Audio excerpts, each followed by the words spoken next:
Hi, Girl Scouts. Hello. Welcome. Everybody is making their way out of the waiting room. It's so exciting to see so many of you online this morning, this afternoon, this evening, depending on where in the world you are. Hello and welcome. I'm so excited to see so many of you here to celebrate Juneteenth with us. We have a very special program on deck for all of you. USA Girl Scouts Overseas and Girl Scouts of Southeastern Michigan are super excited to partner to bring you this special Black Girls Matter Juneteenth celebration with Telva McGruder this morning, or this afternoon, or this evening, again, depending on what part of the world you may be connecting from. It's afternoon for me. I think it's probably morning for a lot of you. If you're in the US, it may be evening if you're in the Asia West Pacific area. So I think we've got all time zones covered today. Before we get started, I just wanted to review a few special features of Zoom. We're in Zoom today, and there's some cool stuff that you can do during this meeting. You've all come into the meeting muted, and you do not have the ability to unmute yourself. So let me repeat that. You cannot unmute yourself during this meeting. However, there will be some opportunities to engage and interact with us throughout the program. If you want to come off of mute, I can invite you to come off of mute. You just have to raise your Zoom hand. So if all of you, Zoom controls always look a little bit differently depending on whether you're on a laptop or a tablet or a smartphone, but somewhere in your Zoom controls, you have the ability to raise and unraise your Zoom hand. So once we get into the heart of the program, if you have a question for Telva, or if you want to make a comment or a statement, you can raise your Zoom hand and I can invite you to come off of mute and you can chat with us that way. You also have the ability to turn your video on. So if you are somewhere where you can turn your video on, we love to see your smiling faces. I always love to watch the cameras to see if anybody's got their Girl Scout swag on. So especially if you have like your daisy tunic or your Girl Scout brownie vest on, turn your camera on and give us a big wave and let us see your Girl Scout smile. We have the chat log open right now. So you can send us a message through the chat log, maybe right now, if you wanted to drop us a note and let us know where you're connecting from, where in the world you are for this program. I always love to see the representation of just how diverse and how spread out we are. I do remind you and ask that during the program that we follow the Girl Scout promise and the Girl Scout law with the chat log, that we don't spam the chat log, that we stay positive and friendly, helpful and considerate, be a Girl Scout to every sister in the chat log, so that we don't get distracted from the program at hand. And last but not least, this is always my favorite part of Zoom. You have these fun reactions. So you can give an applause, a thumbs up. You can send some hearts or some love our way if we say something that really resonates or that you love and you want to let us know. So feel free to have fun with those reactions over the course of our hour and a half together. So without further ado, I have the distinct pleasure and privilege of introducing our very special guest to you today. So as you all know, we are here to celebrate Juneteenth with Telva McGruder. And as you can see on this slide, Telva has a pretty impressive resume or bio. And I want to just highlight a few things for you so you know exactly who you're getting to meet today and how cool that is. So first things first, and I loved that this was at the very top of her bio, is that Telva is a lifetime member of Girl Scouts. She's currently the chair of the board of directors for Girl Scouts of Southeastern Michigan. Growing up in Ohio, Telva was also a Girl Scout. So just like all of you, she started as a brownie and went all the way through to a Girl Scout cadet. She was also a Girl Scout troop leader for 10 years. And as a Gold Award alumna myself, it did my green heart good to hear that 2 of her Girl Scout ambassadors earned the Gold Award, which is the highest award that girls can earn in Girl Scouting. So in case that wasn't impressive enough, just that Girl Scout resume by itself, Telva is pretty cool in the workplace too.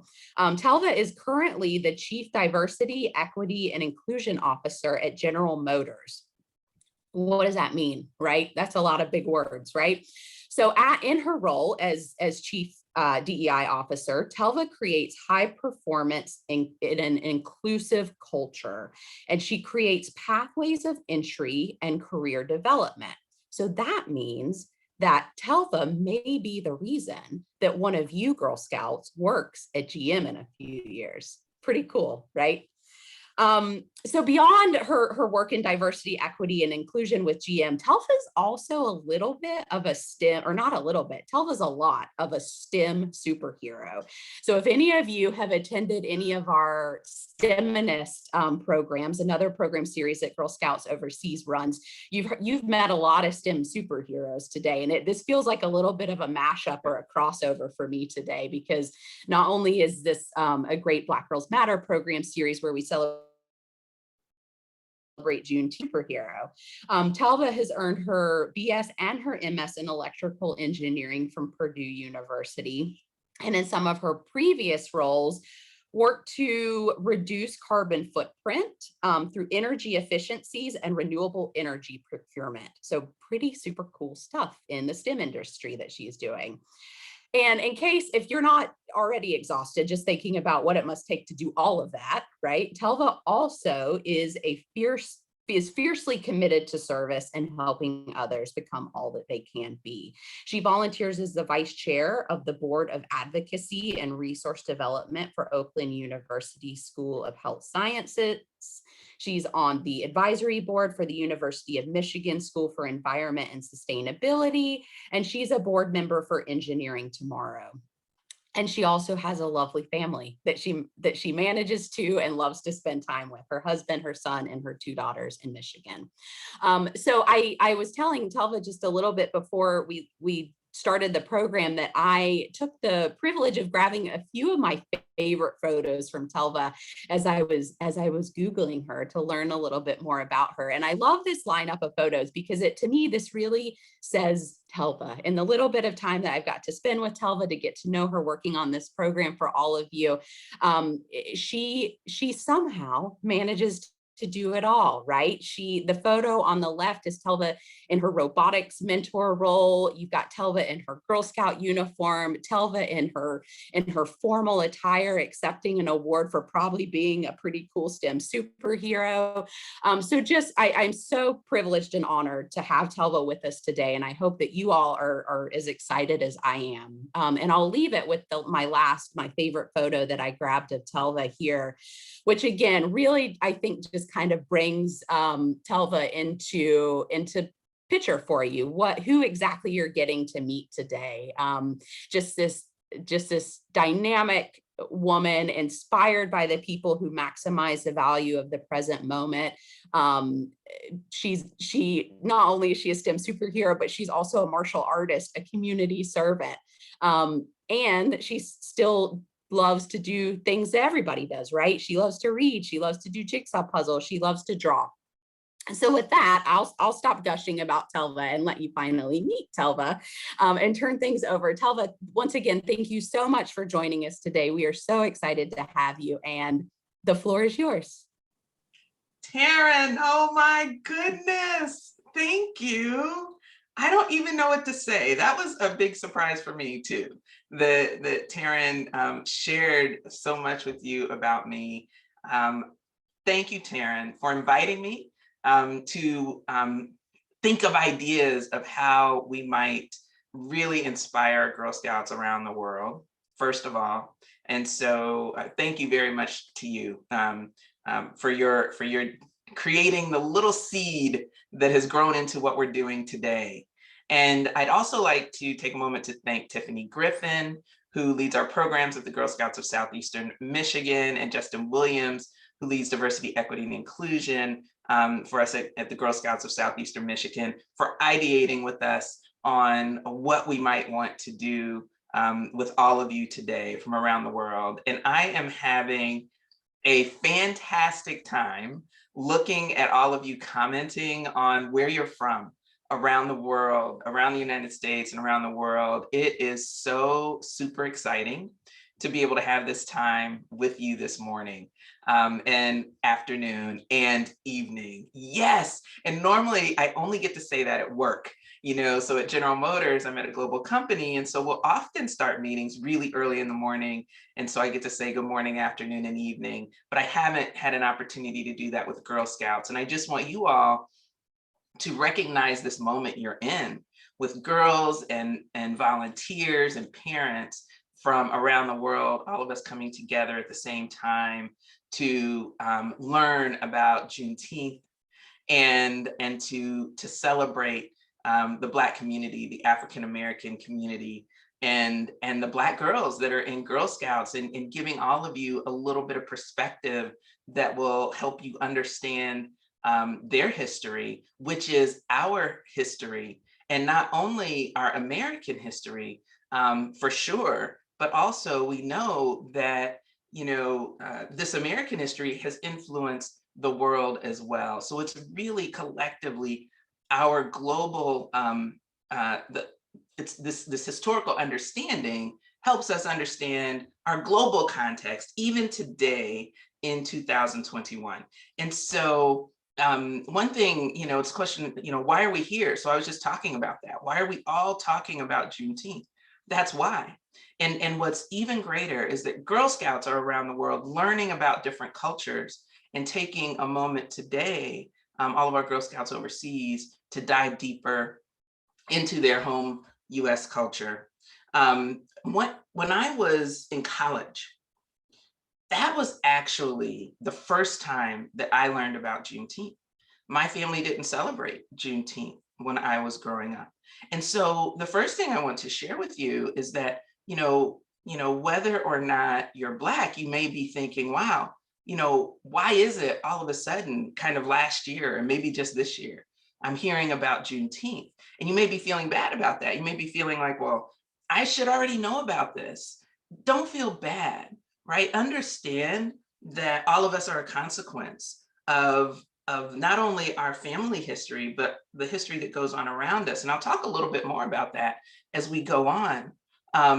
But what is true is that sometimes when you learn about something new that you didn't know about, it's hard to take in. And one of my favorite quotes comes from a monk, and his name is Thich Nhat Hanh.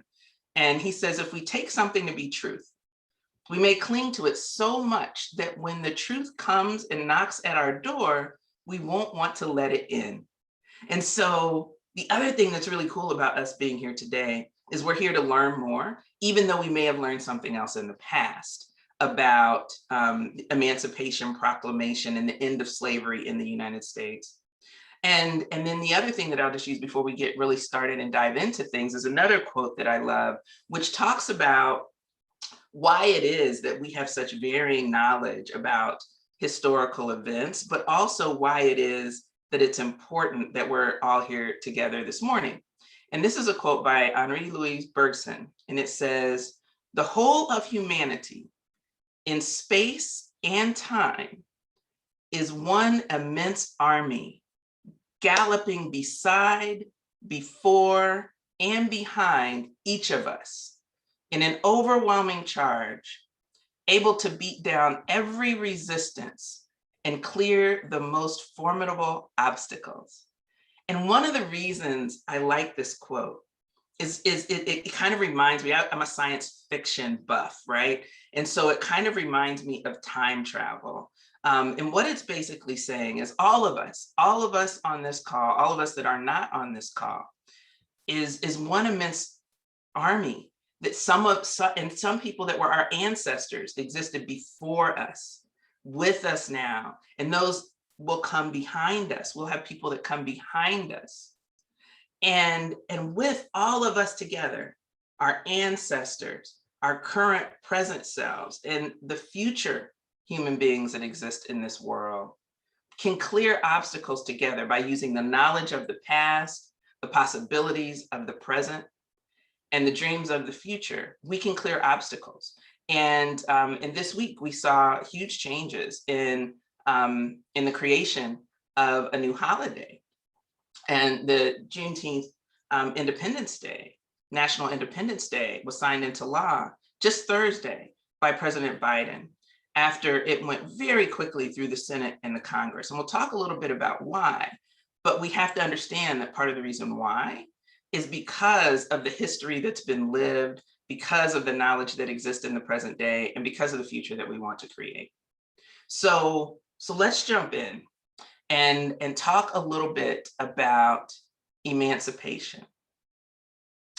And emancipation, big word, and it means setting free. And on June 1st, 1863, President Abraham Lincoln shared the Emancipation Proclamation, and that was the proclamation of the end of slavery in the United States. This was at the end of the Civil War, and one of the consequences of the Civil War, and there were many, was the emancipation of the slaves, the freeing of the slaves, which were of African descent, and whom we now call African Americans. So that was January 1st, 1863. So we're going to talk a little bit more about emancipation and the significance of January 1st before we talk about Juneteenth. And there are some reasons for that. And so while I'm talking about emancipation, I want you all to think about this question. Okay, so you all have your papers and pens, I hope, right? If you don't, go grab one really quickly after I ask you this question. So I want you to think about this question and write or draw your answer while I'm talking. So here's the question. Does your family have a tradition of what they eat on New Year's Eve or New Year's Day? So I'd like you to think about that. You can write a word or a couple of words, not too many, because it needs to be big on the page, or draw a picture. And let's say your family doesn't have this tradition, that's okay. Then write a word or draw a thing that you like most about the new year. Okay, so that's your first assignment. Okay, and then I'm going to ask you to hold it up to the screen when the time comes. Okay, so I see you all going to work. That's awesome. And so while you are working on that, I want to share a little bit about January 1st. So we know that the Civil War had been going on. And ultimately, the Union Army defeated the Confederate Army to end the Civil War and to allow a path for the Emancipation Proclamation. Now, the slaves that were living in the states, in the Confederate States, knew that this was a possibility. You know, they were participating in, actively participating in working to help create this possibility of emancipation. And they knew that the war was coming to an end. And so if you imagine New Year's Eve, December 31st, 1862, there were many slaves that were looking forward to what they hoped would be the Emancipation Proclamation. And so they all came together, you know, when they could, at the end of the evening, and they had what many historians will call the first watch night. And what they were doing was watching for signs that freedom would actually come. And they came together with food, and they brought the food that was from their ancestry in Africa and that they could have access to in the United States. And so some of that food may have been green vegetables, often collard greens that they could have access to, or black-eyed peas that were grown originally in Africa and brought over to the United States by many slave families. And they grew black-eyed peas and they would eat those, and they were low cost and things of that nature. And they watched and they waited, and emancipation did come on January 1st, 1863. And there were celebrations and there was excitement of what freedom would bring and the possibilities that it could bring. And what was really, really interesting about that is that before that point, January 1st was not a celebratory day. You know, often the beginning of the year was one of those days when slaves would be put up for auction, where families would be torn apart because daughters would be sold, Sons would be sold, fathers would be torn from their families to go to other plantations. And so before that point, for the slaves, the beginning of the year wasn't something that they looked forward to. But now, at the beginning of this year, 1863, they were anticipating their freedom and gained their freedom. And after that, for many years, it was a tradition to have watch nights on New Year's Eve, where we would remember, those days, and we would be thankful to be free. And we would come together with our food traditions and things like that, the same ones that existed in 1863. And what I didn't know until recently was my family had a tradition of having black-eyed peas, sauerkraut, and collard greens on New Year's Day. And what I didn't know was that that was born from the times of emancipation. So I'd like to ask all of you, what are the things that you all eat on New Year's Day? So everyone hold up your signs. Hold up your signs. Let me see what we can get. Black-eyed peas, I see it there. Rice, jolly rice, yes. And I see some pictures. One might look like an avocado.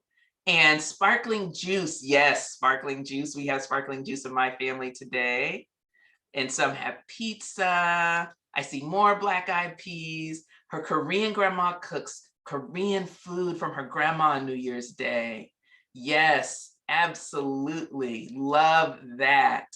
Red watermelon, and there's a really big significance to red things. Tamales, yes, sí, tamales. Oh, that's so good. I love tamales.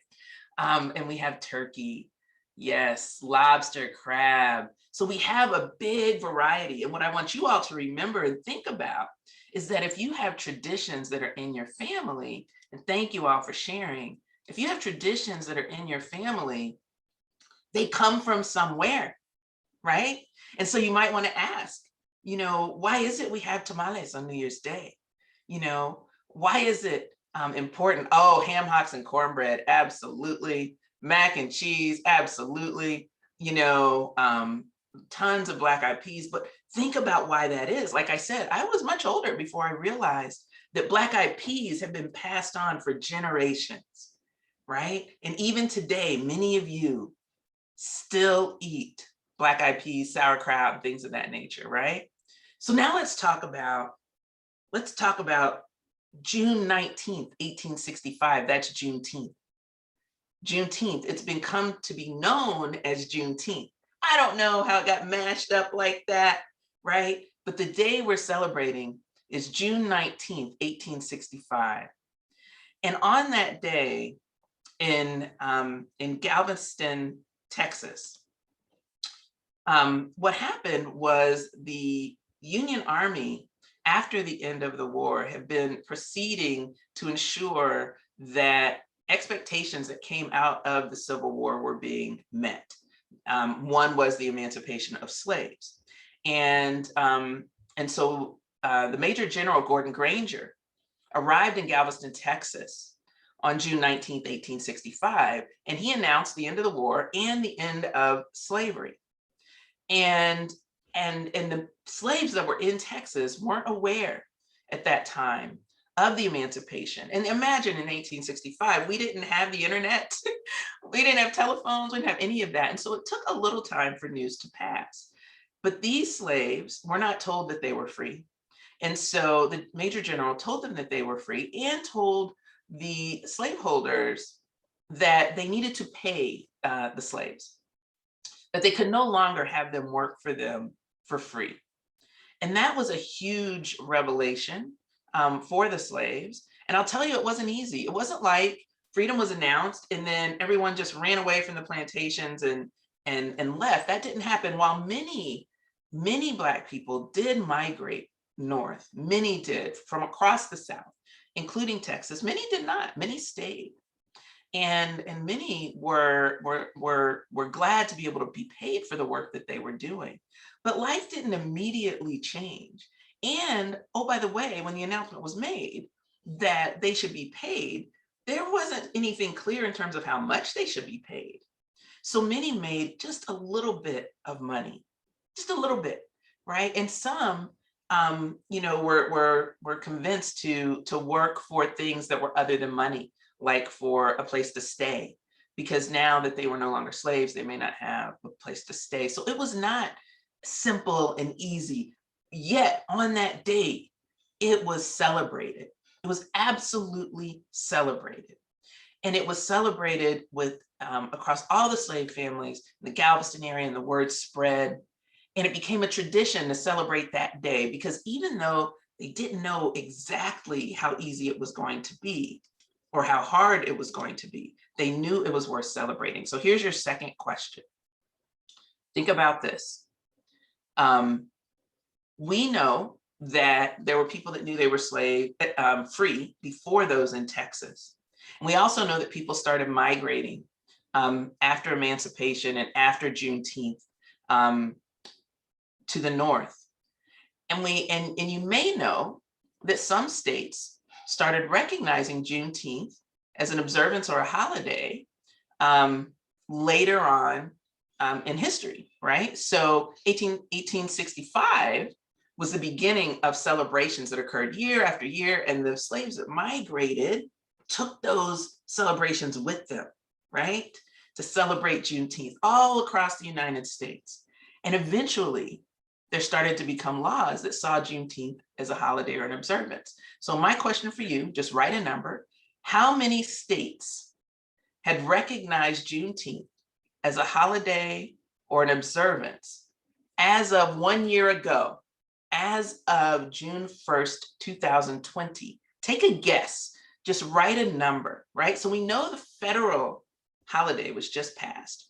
But before that, as of a year ago, how many states have passed Juneteenth as a holiday or observance? Okay, so while you're writing that down, I'll tell you a couple more things. The first state to pass Juneteenth as a holiday or observance was Texas. Surprise, right? Not so surprising. And that happened in 1980. So that might help you in your answer. And I'd like you to think about the fact that the celebrations began, and they began once again with the foods and things that the slaves had access to. And a lot of those foods happened to have a red kind of base to them. And that was because of a lot of the traditional foods from Africa that were accessible to the slaves. And it also was because of the significance of the color of red. And there are many different historical accounts and thoughts on why the color red, but red has been associated with Juneteenth and with African history. We know that many African countries carry the color red in their flag. And there's a flag for Juneteenth that also carries the color red. And so just for your awareness, the color red has a lot of significance based in culture, in cultivation, meaning foods available, as well as in, some say it symbolizes the pain and suffering of African Americans. So the thing is, there were celebrations, they passed, and all of a sudden we started passing laws. And what I want you all to understand is that those laws didn't start being passed just because someone thought it was a good idea. It was because those that were free, those African Americans, started advocating for recognition of the freedom of slaves and wanted it to be commemorated on the anniversary of when the last slaves were told they were free. And so people advocating in the different states to Congress. One of the things that you learn in Girl Scouts is about governance and about government and about civil action. And it was through civil action of many people over many years in many different states that Juneteenth started to be recognized as an observance or a holiday in many states. And so former slaves and their descendants took on the mantle of Juneteenth so that we would not forget and we could be together today. Okay, so now I'd like you all to hold up what your guesses are on how many states by last year, not this year, right, had passed Juneteenth as a holiday, okay? So hold it up in the screen. I see 15, I see 20, I see 45, I see 42, 10, 15. Okay, so we've got a lot of good guesses out there. 48, 40, maybe 30 is what someone said. That's awesome, awesome, awesome. So as it turns out that by the beginning of June of last year, 46 states had already decided that Juneteenth could be observed in their state or be a holiday in their state. That was by last year, right? So when, and many of you know about the murder of George Floyd in Minneapolis on May 25th of last year. And I'm telling you this because by the time that happened, we already had 46 states that were recognizing Juneteenth. And even though that's the case, many of you may not have known about Juneteenth, okay? And as of right now, so the first one was Texas in 1980, 46 states by 2020. That's all but 4 states. And then today, all but 1 state has recognized Juneteenth as a holiday or an observance. All but 1. And so when we think about the impact of those former slaves that carried on their traditions and their descendants that carried on those traditions and advocated for a holiday, you realize the power of everyone, of people, right? So far, South Dakota is the only state that is not on that list, okay? And I'm absolutely sure that's going to change. And so you think about that power, it's a big deal. And people like you grew up to be people that could create that change, which, by the way, set up the national holiday that was just declared, okay? You know, because we had legislatures from all over the country, from states that had already declared Juneteenth as an observance or a holiday, which opened the door to make it easier. And so when you learn in Girl Scouts about the power of advocacy and civil action and your ability to participate in that, right? Particularly as you become an older Girl Scout, that doesn't mean younger Girl Scouts can't write letters and share their thoughts, right? That creates change. And that creates a really small trickle that turns into a creek, that turns into a river, that turns into an ocean, and then a wave of change, okay? Really exciting, super exciting, okay? So Juneteenth is a very special day. And I'd like to share a couple of other thoughts. Why is Juneteenth important today, okay? So I'd like you to think of the answer to this question. What does freedom and liberation mean to you?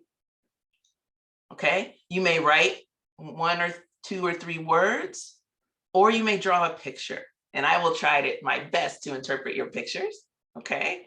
But what does freedom and liberation mean to you today in 2021? What does it mean in your heart? What have you been taught about freedom and liberation?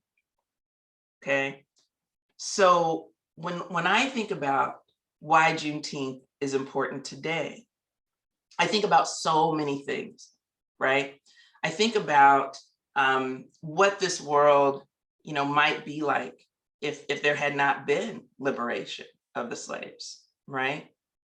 I think about all the creations that would not exist if it weren't for Black people in the US society and across the world. There are so many inventions, so many creations, so many traditions that span across many cultures because of the ideas that were allowed to be freed by the emancipation of slaves, and because of the ability of them to put their ideas to work and turn them into creation. You know, without emancipation, there would not be the education system. It wouldn't look the way it looks today, right? For Black people, right? Where they started their education at historically Black colleges and universities, because that's where they could be educated. And when I think about the work that has come out of historically Black colleges and universities, work that has changed the world, we would not be the same. And I wish I had time to go through all of that with you. But for me, emancipation means education. And for me, emancipation also means unity. And I know that sounds a little bit crazy, right? But in reality, what we have to understand is that because we are all free, we all have the ability to unify and create change together. And that's one of the things you learn in Girl Scouts. You learn in Girl Scouts about the history and the meaning behind many things, right? All of the things that you get to explore in your badges, and all of the things that you get to see when you go on outdoor activities together and things like that, right? All of those things give Girl Scouts an appreciation for the magnificence of the differences between us, right? When you learn about history, you learn about things you didn't previously understand. You learn about how other people have made change. You learn about how you as a Girl Scout troop can come together and create change yourselves as you work on your bronze awards and your silver awards and your gold awards, right? And if there were many people in this country that weren't free, the amount that you would be able to learn would be so much diminished, right? So this freedom that came through the Emancipation Proclamation actually freed us all to be more today than we would have otherwise been able to be. Every single one of us, regardless of our heritage. So my question, what does freedom mean to you? So hold up your answers. Hold up your answers. Tons of stuff in the comments, right? There's unity and diversity. Absolutely, there's unity and diversity. That is exactly the point. And thank you for that in the comments. You know, it means you can be you with no repercussions. Freedom means doing something you couldn't do before. Absolutely. Absolutely. It means equality. Yes, absolutely. And to be with my family and to live under the God that I love, right? Absolutely. It means, let me see, I'm gonna look for some more. Hold on, don't give up. Keep holding it up. Your arm might be getting tired. It means to, oh, I see a picture. I see a picture that looks like butterflies. I see a picture that looks like rainbows. I see to be included. To be included is what freedom means. Absolutely. Absolutely. I am so proud of all of you. Yes. Thank you for sharing. And it means equality. Freedom equals equality. Yes. Oh, and I see one, being true to your, does that say being true to your sex? Being true to who you are, how you identify, right? Absolutely. Absolutely. So thank you for that. And it's important that we understand that those slaves that were told they were free on June 19th, 1865, they could have been, and probably were a little bit angry that they didn't know sooner, right? But they went and did magnificent things with their new abilities. And there are things that you'll find out every day in your life that you're like, why didn't anyone tell me that? That's okay, right? That's okay. Because what you do from that moment is you take that knowledge you now have and you do something great with it. You do something great with it. Okay? What great, great, great input. Oh my gosh. And someone says freedom means to go and do things that you maybe don't want to do because you are free, right? That's the other thing, right? So freedom doesn't mean you just get to do all the things you want. It means that you may have to do things that you don't want to do in order to make progress, in order to move forward in your life. And I'll tell a story about that in a moment. So I hope I've given you a context to think about Juneteenth, what it was for the slaves and why we have some of our traditions today, but also what freedom means and how it's so much broader than a lot of people think about. So let's talk a little bit about my life, right? So guess what? I'm a Black girl. And I was a Girl Scout. And in 1975, which is 110 years after Juneteenth, that's when I started to be a Girl Scout. And so I'm going to tell you a little bit about Girl Scouting for me. But while I'm doing that, I want you to think about this. What is your favorite Girl Scout experience? Your favorite Girl Scout experience so far? You can write a few words, or you can draw a picture, and I will try to interpret that picture, okay? So what is your favorite thing about being a Girl Scout? So I will share some of my favorite experiences about being a Girl Scout. So I was in a fantastic troop in Southeastern Ohio, Southwestern Ohio, sorry. And one of my favorite memories was when I went to camp in the summer. And the name of our camp was Camp Whippoorwill. So if there are any Girl Scouts on that have been to Camp Whippoorwill, put a comment in there. It's near Dayton, Ohio, which is where I'm from. And at Camp Whippoorwill, we had this swinging bridge. So it was a bridge you could cross, and it was really long, and it wasn't steady, right? So you would get on it, and it had ropes on the sides, and it had wood panels that you walked over. And as you walked or ran over the bridge, it swung back and forth and jumped up and down with each step that you would take, or you and your troop mates, you know, me and my troop mates would take.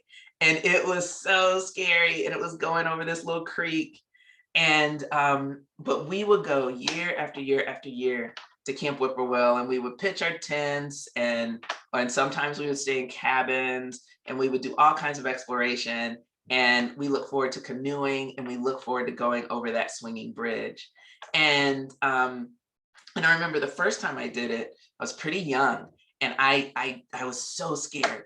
And eventually my troop mates, you know, because in Girl Scout troops, we help each other gain confidence. And they helped me gain confidence. And all of a sudden it became my favorite thing to do. And what I have realized is when I look at all of my favorite Girl Scout experiences, for me personally, they're the ones when I was doing something that I was scared to do, or maybe something I didn't want to do. As one of you shared in the last question, it helped me overcome my fears. And the fact that Girl Scouting exposed me to so many things that helped me overcome my fears, like selling cookies. I was scared to sell cookies. I was scared to ask people if they were interested in buying a cookie, right? But I learned so much about how to work with other people. It was awesome that I could do it once I tried. So Girl Scouts taught me to try. It taught me to overcome my fears, and it taught me to gain confidence. So now I'd like to see something about you. I see, so hold up your answers, right? What is your favorite Girl Scout experience? Hold them up, hold them up, hold them up. Let me see them, let me see them. Turn on your camera. If you think you're holding it up, make sure your camera's on. I don't want to miss it. Fellowship and friends. Oh, I love that. Oh, and I see some great pictures, selling cookies, camp. Oh, it's being outdoors. I see a great picture of a tree and grass. Oh, so fantastic. I see cookie booths. Yeah, the booths are awesome, aren't they? You get to really learn your marketing skills, right? You get to really learn like what sells and what doesn't and why, and talk to people. I see, let's see, I went to a produce farm, maybe is what that says. Being with friends and not bored. Yes. Going to Six Flags. Oh, that's awesome. Yes. People that went to Six Flags with your Girl Scout troop, that can't be anything but fabulous. Let's see, I'm going to do one more really quickly. Meeting new people. Yes. It is so amazing how much our lives can change. You know, every new person that we meet in our lives is actually changing us, and we are changing them in that moment, right? You know, that whole thing of that galloping army, right? You know, when we meet a new person, they change us and we change them. We make new friends and we keep the old, right? And why is that? You know, it's so important that we realize that you know, people all have the ability to add to each other and teach each other. Super cool. So thank you for sharing that. And so here's the next thing I'd like to share with you, a little bit about me. So Girl Scouting helped me to be courageous. It helped me to be confident. It helped me to realize I would fail and that I could still pick up and move on, particularly when it came to having my troop mates and my troop leaders that supported me. You know, maybe when I was having a hard time in school, or maybe when we went on an adventure and I couldn't build a fire, right? And I would be so angry. But then the next night, maybe I could participate and we built a great fire together, right? So Girl Scouting helped me do that. And that helped me become a leader. You know, what I remember one of the first times that in my troop, we were trying to do a community service project. And all of us, you know, troop mates had decided how awesome it would be. And it was our first service project. We were pretty young and it didn't go like we expected. It didn't go like we expected. And our troop leaders helped us understand that serving the community isn't always rosy, right? Serving the community is hard. But it also taught us, as we kept trying, that we could lead big change, right? That we could help senior citizens and things like that. And so it helped us understand that we could be leaders. And so as I got older and I decided to pursue engineering, I was so thankful. And I may not have been thankful in that moment, but when I look at it now, I think, oh my gosh, if I hadn't been a Girl Scout. I decided to pursue engineering as a young Black girl. And I went to engineering school at Purdue. And there weren't very many women, you know, let alone Black women. And so I had professors that told me that, well, you know, it's good that you got here, you know, and affirmative action is a wonderful thing, but don't be surprised if you don't do well here. Okay.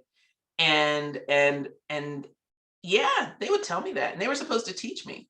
And I thought, you know, wait a minute, I'm paying you, my parents and I are paying this tuition, and you're going to treat me like that? What? Are you kidding me?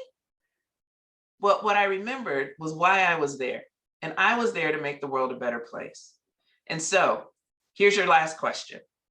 How might you make the world a better place right now in your life, no matter how old you are? How might you make the world a better place? Right? So write some words or draw a nice picture of what you imagine. And I'm going to tell you the story of what I imagined, okay, and what kept me going. So what I imagined when I went to school was that I was going to help people, period. I wanted to help people. You know, I've always had a passion for service. But what I really wanted to help with was people that were paralyzed or people that couldn't hear. I wanted to help them to be able to use their limbs or to regain their hearing. And so I went to school to study engineering so I could learn to make devices, little machines that could be put inside of people to help them to move their arm or to hear when they couldn't hear before. And the reason that's important, and clearly I'm not doing that today, right? What am I doing today? You know, most of my career at General Motors, I've led big engineering teams that have designed big machines. They don't fit into people, right? I've done robots and robotics. They don't fit into people, right? Now I'm leading diversity, equity, inclusion, which is all about people, right? But at that time, that's what I wanted to do. And the reason it's important to have an understanding of how you want to make the world a better place is because you are gaining through Girl Scouts the ability to work through the things that you need to work through to continue to work towards your goal. And even if your goal changes, that thing that's inside of you right now, that thing that you want to change in the world, that basic idea will stay with you forever. And so when those professors, you know, told me things that I didn't want to hear, I said, well, thanks for your opinion, but I've got a plan, right? I've got something that I want to do. I want to help people. And so I pushed through and I got my degree and I faced my fears, and I learned that in large part by my activities in Girl Scouts. And I figured out how to bring people together, to help me, and that I could help on that journey. And what happened through my career is I found out that, even though things happen and maybe you don't end up exactly where you planned, when you use the skills that you gain when you're young, things always work out the way they should, right? So what I learned was that I took a job at General Motors, and there were people that were working where I was working that needed help, that weren't necessarily being listened to the way they needed to be listened to, when it came to helping make sure things were going great in the manufacturing plant I was working at. And so what did I do? I said, well, I can listen. I'm good at that, right? I know how to listen. And so I listened to them and I heard their ideas. And then I used my skills that I'd gained in engineering school and before engineering school and put my mind with their mind. And we came up with great solutions together. And when I realized that you could come up with great solutions by helping people participate in the change that you were trying to create, it helped me learn what leadership was really about, right? Leadership isn't about like giving orders. It really isn't. Leadership is about sharing ideas and then making those ideas into the change that you need to see, right? And helping people be heard and helping people become more confident themselves, right? That's why I mentor robotics students, and that's why I was a Girl Scout leader. And that's why I continue to lead today in diversity, equity, and inclusion, is because I realized that leadership is really about helping people be their best selves. And that's one of the things that you learn in Girl Scouts, is you learn how to make the world a better place. You learn to be a sister to every Girl Scout. And using that helps you be a good leader. You learn to be courageous. And fundamentally, you learn all the skills to make the world a better place. So what does this have to do with Black girls in Juneteenth? Well, I had a lot of challenges, right? As a Black young lady, as a Black professional, when people didn't necessarily want to hear, people didn't necessarily want to listen to me. And what I was able to do, because of all the work that's been done by my ancestors after the emancipation, I was able to stand up proud and say, but what I have to say matters, right? So what I have to say matters, and what I have to say as a Black woman can help other people, okay? And it took a lot of work by my ancestors, and even by the people that were their peers and their friends, right? To create a world where I could stand up tall and say that, to create a world where Juliet Gordon Lowe would create the Girl Scouts and be brave and bold enough to do that, right? So all of this all mashes together. Juneteenth is critically important because it allows us to celebrate the possibilities of Black people and of humanity overall, right? So the question was, how might you make the world a better place? Let me see your pictures. Let me see your, oh, recycle. That is such a beautiful picture of a girl recycling. Ride bikes instead of driving cars. Yes, give hope and give joy. Keep the earth clean. I see that. I see that. How might you make the world a better place? Teach people what I know. Oh, that makes me so happy. And you're learning so much as a Girl Scout. You can share. Yes, yes. Clean earth. Yes. Help someone in need. That's what we do. Be kind to everyone. I see more recycling. I can make the world a better place by helping the environment. What else do I see? I see, oh, service dogs, planting trees, host pet adoption events, help and never hurt. You know, Girl Scouts leave the world in as good as or better shape than we found it, right? Every place that we are. Help wildlife, be kind. Yes, be kind. That is awesome. That is so fantastic. And I love your pictures. I see the ocean, I think, in one of the pictures, which is fantastic because we can protect the ocean, help homeless people, for sure, for sure. I love these answers. Treating everyone with respect, really, really important. And as we think about Juneteenth and we think about emancipation and we think about our position today, where, oh, by the way, freedom is still a work in progress, okay? As we think about our situation today, what we have to understand is that all of you coming together today, all of you coming together today is showing respect for history, for each other, right? Showing respect by learning. Super exciting.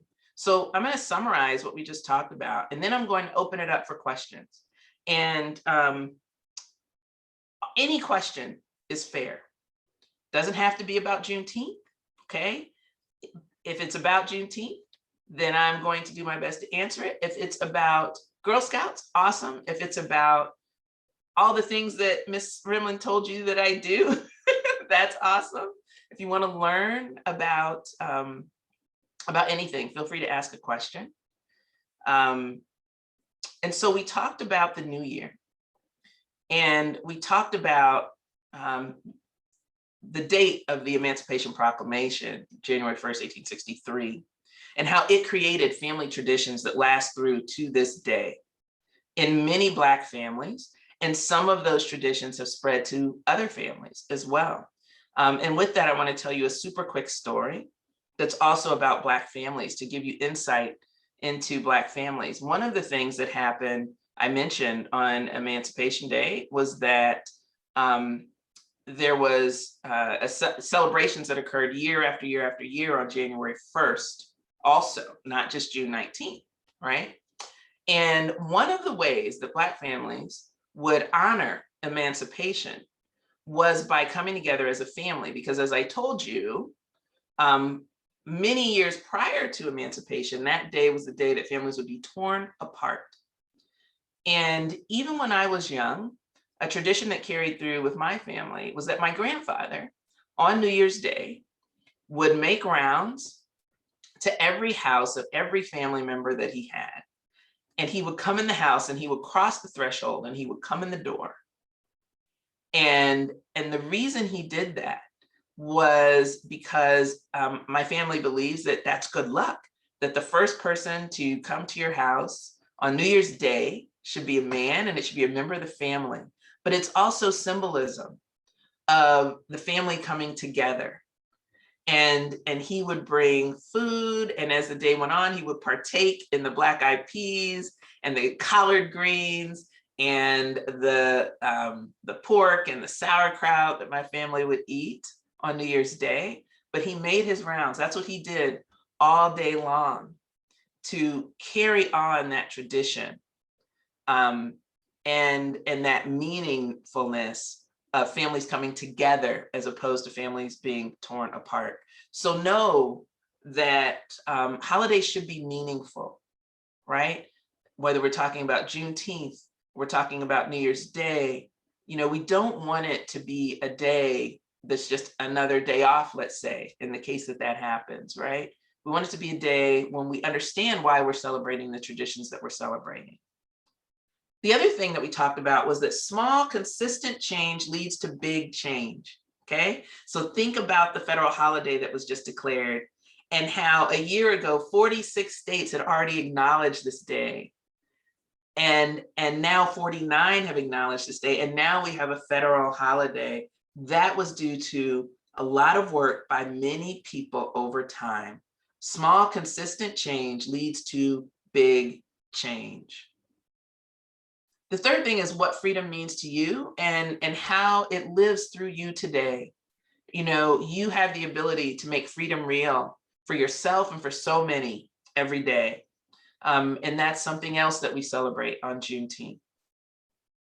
Learn what excites you. Learn what excites you and what Girl Scouts is giving to you. So if you couldn't come up with a great answer today, think about, why is it that you love Girl Scouts? What might you be able to do to make the world a better place as you get older? What might you be able to do with your troop, with others? Right? And this all comes down to we all matter. All girls matter. And I'm super happy that we're celebrating Juneteenth. And to all the Black girls that are on today throughout the world, please know that you matter, that you have the ability to make a difference, and that with your partners in Girl Scouting, the amount of change that you can create in the world is immeasurable, immeasurable. Even on days when people look at you and don't think you can, you already have the network that says they're wrong. And you already have it in you, right? And that's true for all of these Girl Scouts. But a special message to the Black Girl Scouts on the phone and to all of you that have come together to learn more today. So with that, I'm going to turn it over to question and answers. And we're going to spend about 28 minutes going through all kinds of fun stuff. Okay, so I already see one question from Emma. Emma says, what is your favorite thing about your job? Okay, so the job I have right now is I lead, my official title is Chief Diversity, Equity, and Inclusion Officer at General Motors. General Motors is a global company. And so we have team members everywhere, many places in the world. And the favorite thing about my job is that I have the ability to not only learn a lot myself, because I really love to learn, but to help people learn and understand each other better so that we can work better together. Through understanding comes change. And if we aren't seeking to understand each other, then we're not going to grow together. And what's really cool is, and I know you all, no matter what age you are, have been in a situation where you've been trying to tell someone something and they didn't get it. They didn't really get what you were trying to say. And sometimes the reason people don't get what other people are trying to say is because they're coming from different perspectives. So one of my favorite things I'm doing right now is teaching people to appreciate the perspectives of others so that we can appreciate what people are saying and really come up with great innovations that are going to change the future of cars and many other industries. So that's what I love, helping people understand each other. Okay, so I'm going to scroll back up. Hold on. Okay, any moments that you felt discouraged during your job? Absolutely. I've had times, so I told you about a time I felt discouraged in college and I had to work through that. Oh my gosh, I see a guinea pig. That is so cute. I just had to make a pause and say, that's a really cute guinea pig, Kenji.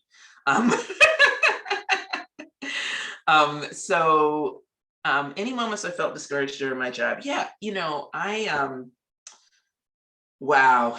I will tell you that when you're working and when you're trying to accomplish anything, there are always going to be moments of discouragement.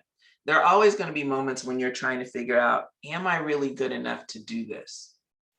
And I actually think that's a good thing, because you have to go through those moments in order to realize that, yes, you can figure it out, or maybe this isn't the thing I should be doing right now.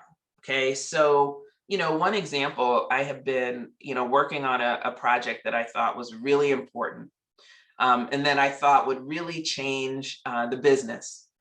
And I've been working on it for several weeks, and I've been sharing with my leader what I was doing, and my leader was very supportive.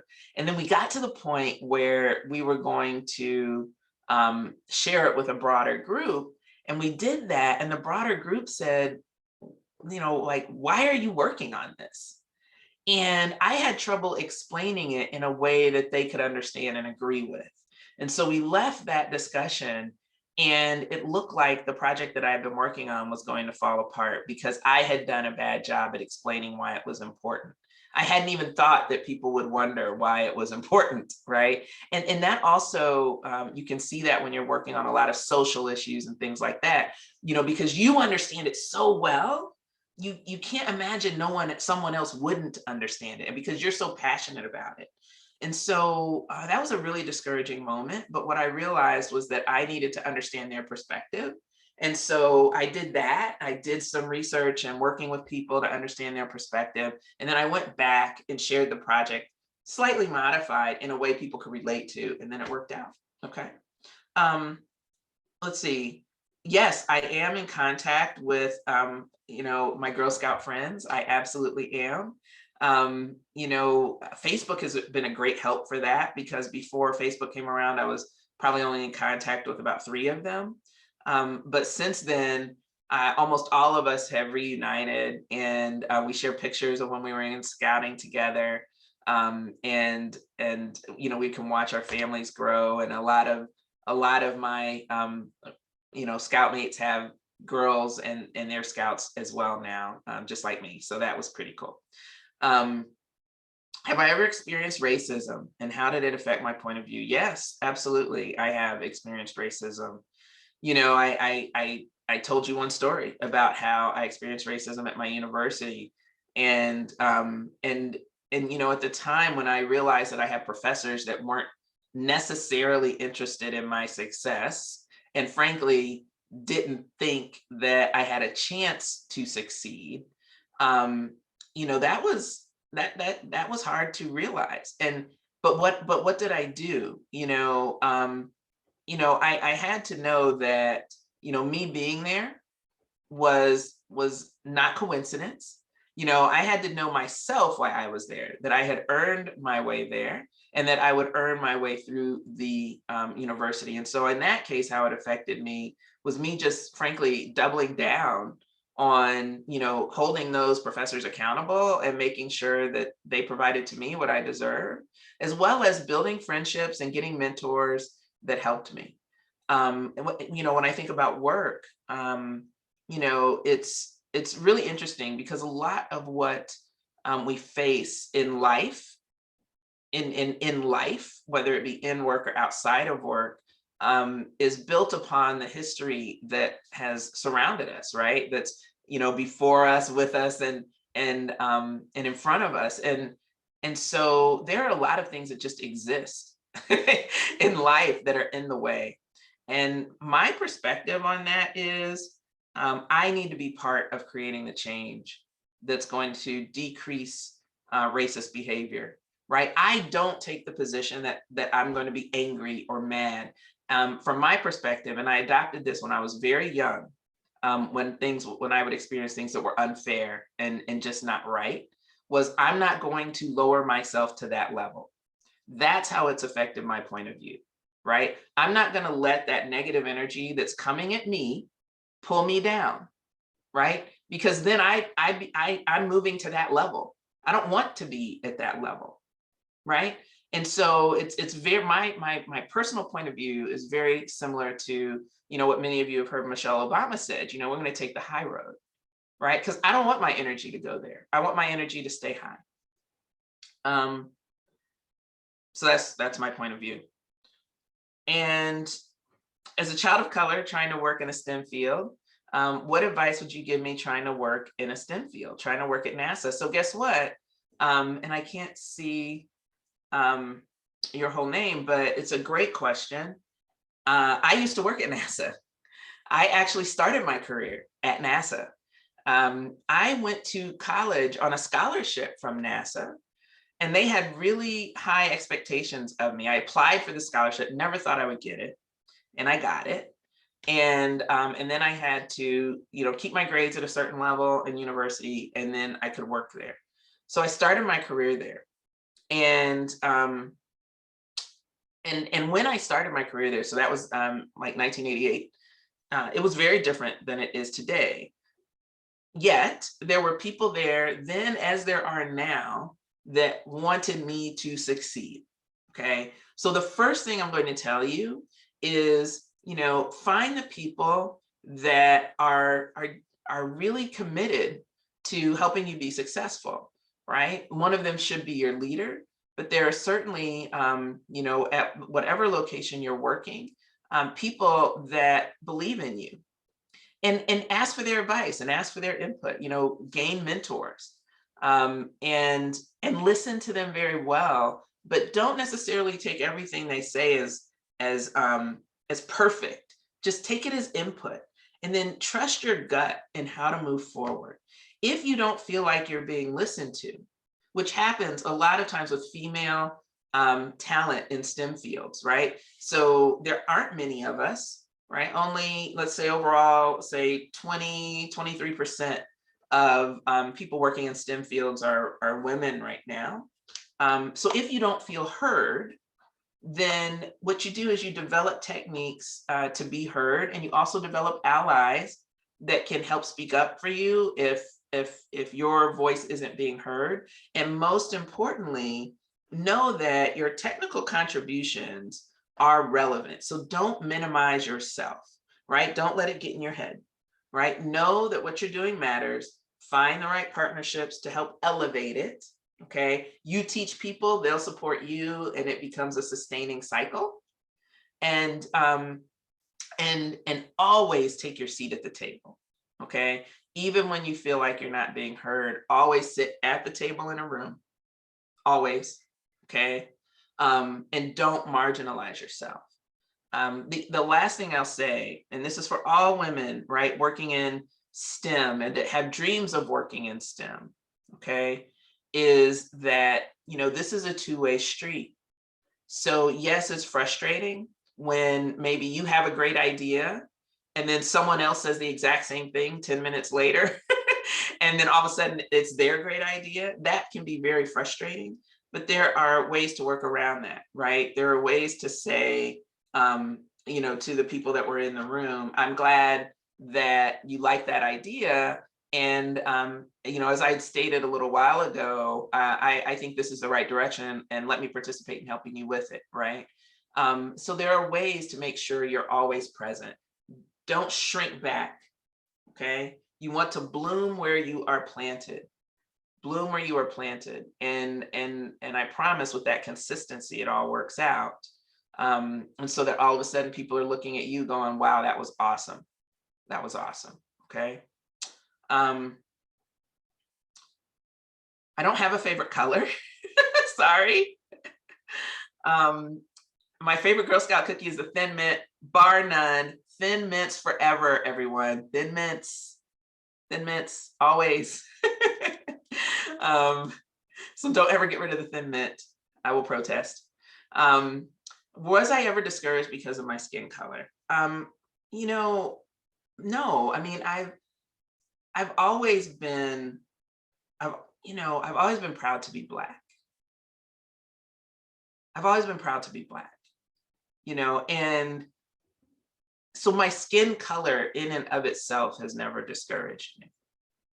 But what I've always realized is that because of my skin color, assumptions are made about me before I even speak many times, right? I've had times when I've walked into rooms as the leader of an organization, right? And I've led, at this point in my career, I've led many technical teams and engineering teams and things like that. And I've solved a lot of big problems.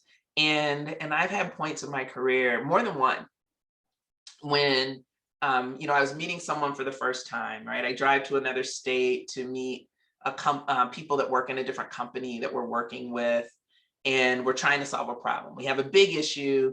The issue is so big that I'm going, right? Because I have a whole team that works for me, but I need to be there to resolve this issue.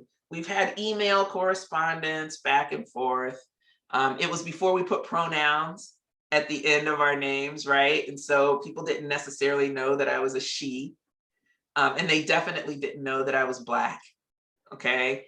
And so I would walk into the room with my team, maybe me and 4 other people, and the people from the other company would shake every hand, and then they would, greet me last. And then they would, and this is not long ago, right? This is like 5 years ago, 6 years ago. Like, I'm not talking about ancient history, okay?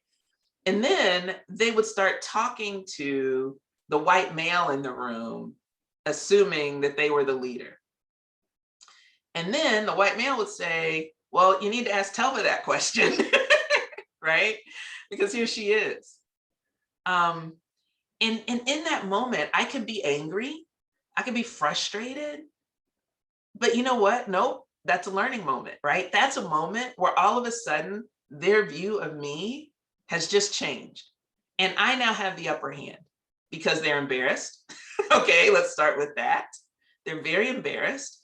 But more than that, they realize that I'm the one that brought this forum into place, and that if we want to get anything done, they need to take it through me, right?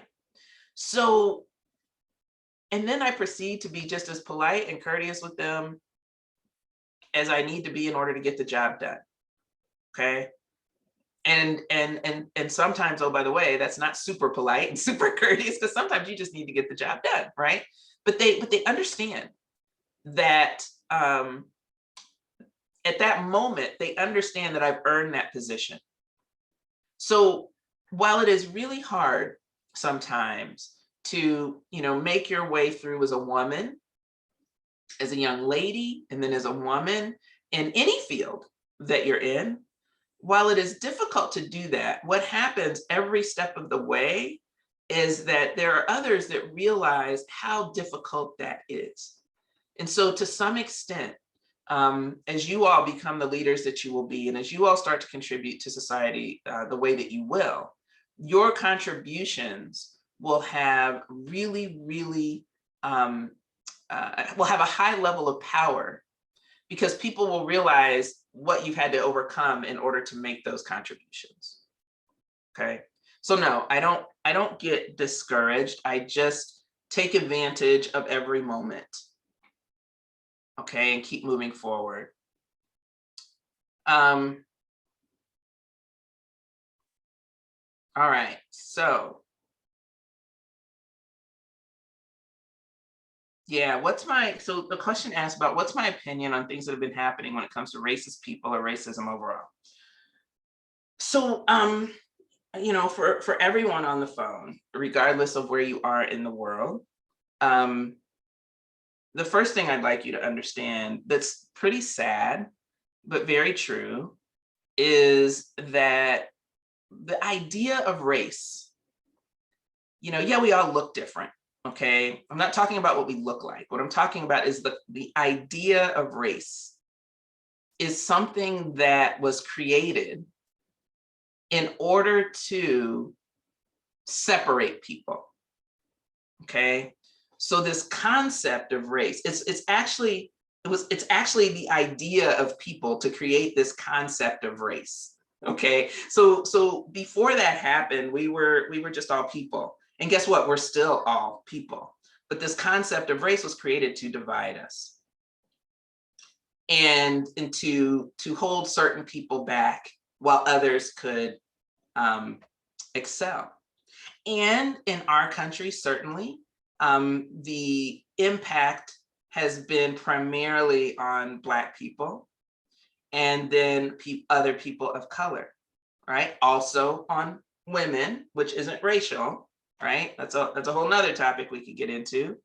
But this concept is one that was created for purposes of holding people back. Or you could look at the flip side of that, for purposes of making sure others still stayed ahead, right? And traditionally we look at things as black and white, and that is absolutely true, but it's much more complex than that, frankly.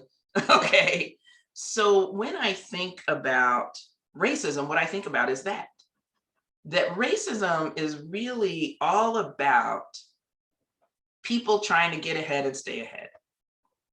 Okay, and that in and of itself is a painful awareness that, as we and wait, let me just take one more step. Because this construct was created And because it was created in the world, this concept of race, and particularly in the United States, but it's also true in many other countries where race is at play, okay? Our social norms have evolved around race, okay? So if you think about the United States in particular, we have a census, and I think many of you have heard of the census, where we find out, what people are in our country. And even in our census, we're asked to classify ourselves, by race and ethnicity. And it's very interesting because part of the reason that happened was because, people wanted to pass laws that helped get rid of some of this division, some of this inequity that exists in our society. And in order to be able to eliminate the inequity that was caused by this separation by race, we wanted to pass laws to help the people that were Black or Hispanic as defined in our census, right? And so we actually created further division in order to try to help the division, okay? So what we have is we have laws that are meant to help Black people, right? And that are meant to help, Hispanic people as defined, right? And that from that ethnicity perspective. And so in so many ways, the way we think in our society is bound by this concept of race. So we've been taught from very young ages, frankly, that these differences are relevant. And so when I think about racism, I don't necessarily think about individuals, right? What I think about is society. I think about sociology, which is the study of people. And I think about how, racism is an entity that's, frankly, all around us every day because of the way our society has evolved. So, there are people that some people might say, well, that person's racist because, well, maybe they are, maybe they aren't racist. But what's more relevant is the societal norms that created the perception that that person is against me. Okay. And I said societal norms for a reason, because our society is built to create those feelings, right? That person is different than me. That person is other than, that person is less than.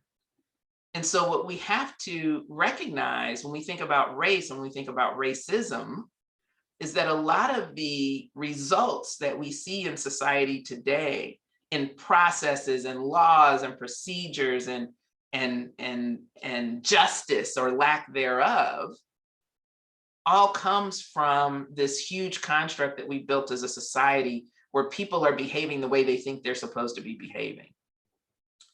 Okay, so that's a really, really complex answer. But the short of it is I tend not to try to look at people and figure out whether they're racist or not. What I try to do, because that frankly, that's a waste of my time. So what I try to do is look at people and understand how they grew up, what they were taught, how they were taught it, why they were taught it. I seek to understand people so that I can see that person as a person and figure out how I can teach them things that might help them live a better life, and figure out what I can learn from them so that I can live a better life. And in that discourse, as we understand each other more, we start to see each other as people. The same thing goes if I'm talking to a big group. So that's how I like to do it. I don't seek out racism, and I don't seek to give myself that pain. Okay. So I'm going to cover a more positive thing as we close out. Have I ever taken someone under my wing and they ended up doing amazing things? Absolutely. Absolutely, I've done that.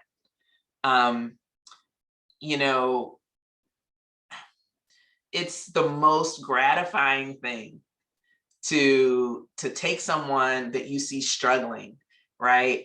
And to ask them, can I help you? How can I help you?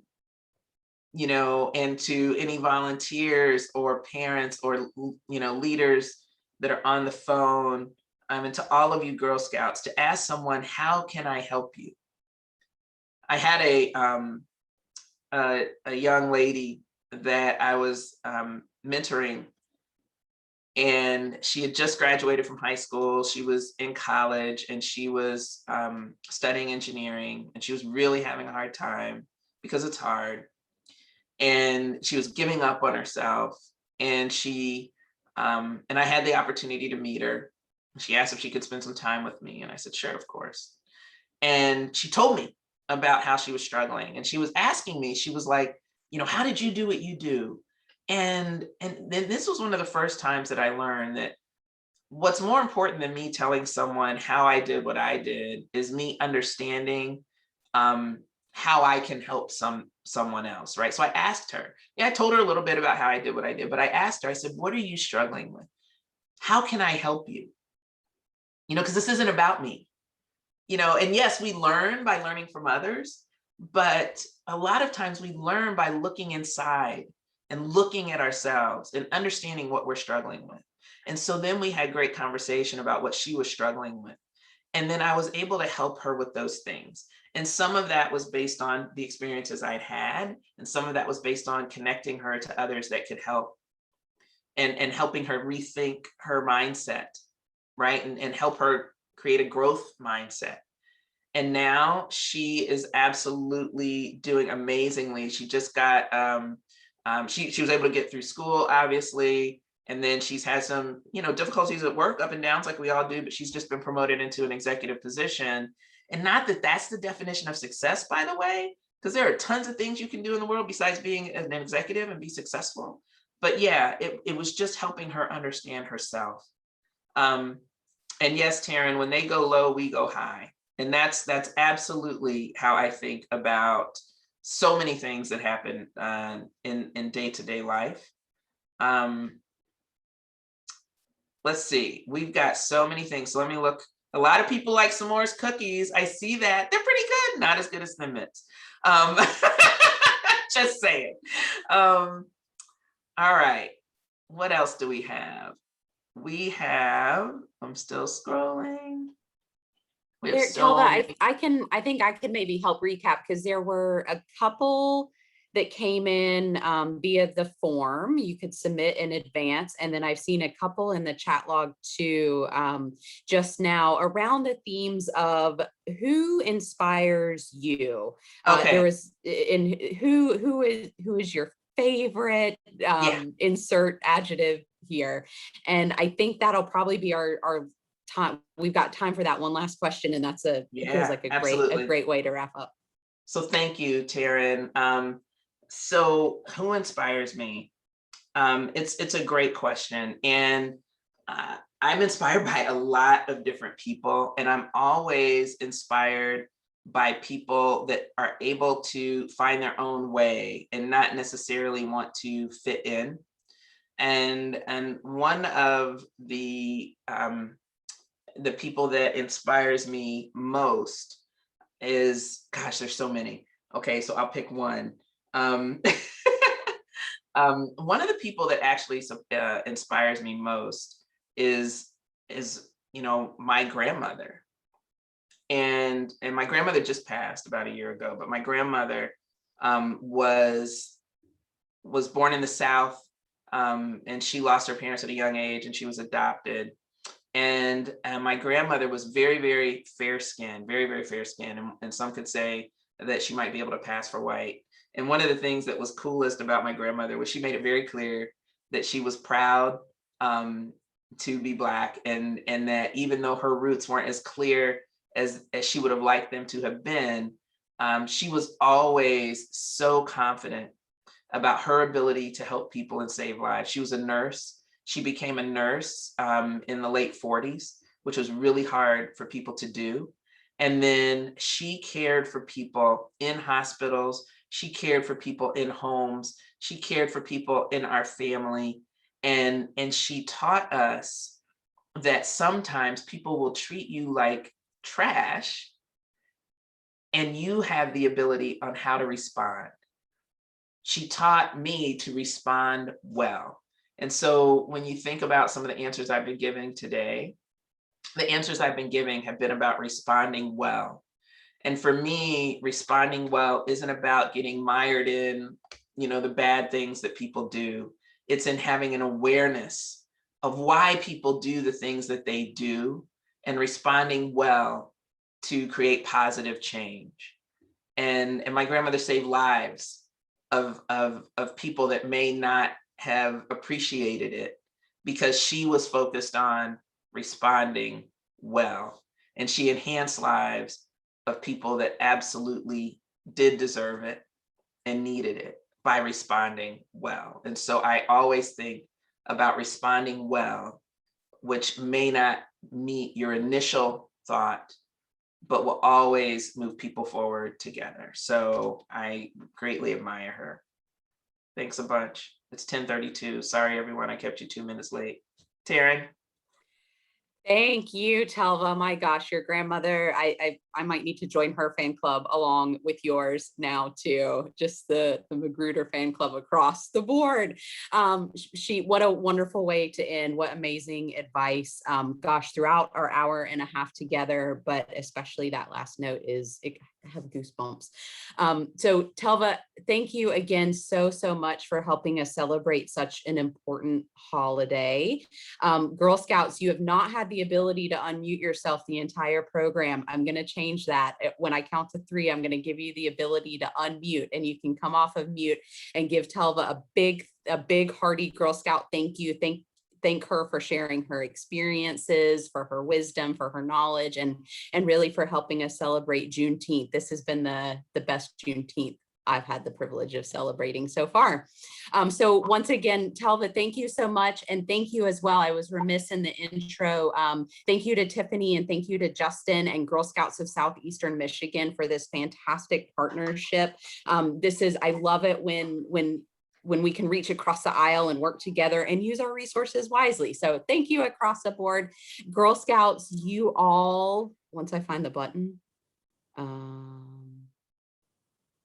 you all have the ability now to unmute yourselves and also tell Telva thank you. Thank you. Telva. Thank you. Thank you. Thank you. Thank you. Bye, Girl Scouts. Have a great Juneteenth. Thank you for You are so welcome. I'm glad you all joined. Thank you for that knowledge. Thank you for that. Bye-bye. Just say thank you for clarifying. Thank you for clarifying. Bye, everybody. Thanks again. Bye.